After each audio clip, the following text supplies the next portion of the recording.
बिस्मिल्लाहिर्रहमानिर्रहीम। अस्सलामु अलैकुम वरहमतुल्लाहि वबरकातुहू।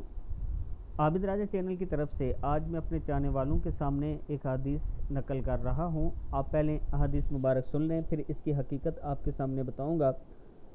कब्र पर हाथ रख कर तलावत और दुआ का फ़ायदा। हज़रत अब्दुल्ला बिन मसूद रज़ी अल्लाह तआला अन्हु फरमाते हैं कि जब कोई बंदा अपना हाथ कब्र पर रख कर कहता है, खुदावंद करीम इस मुर्दे को बख्श दे, यह तेरी बख्शिश का मोहताज है, और कुल हुवल्लाहु अहद और सूरह फातिहा पढ़ता है, तो अल्लाह ताला इस कब्र को रोशन कर देता है और खुला कर देता है, और इस दुआ करने वाले के गुनाह बख्श दिए जाते हैं।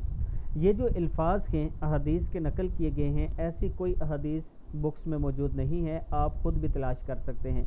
असल में हदीस मुबारक में है कि जब आप अपने मुर्दे को दफनाएं तो उसके सराने यानी सर की तरफ खड़े होकर सूरह बकरा की शुरू की आयत और दूसरी तरफ पाँव की तरफ खड़े होकर सूरह बकरा की आखिरी आयत आमनर रसूल ऊंची आवाज़ से तिलावत किया करें।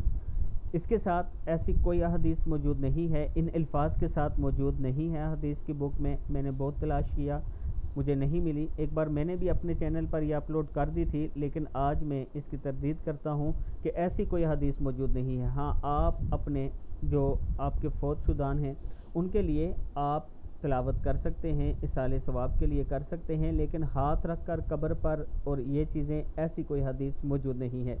अल्लाह ताला हम सबको वो काम करने की तौफीक दे जिसका हुक्म रसूलुल्लाह सल्लल्लाहु अलैहि व आलिहि वसल्लम ने हमें दिया।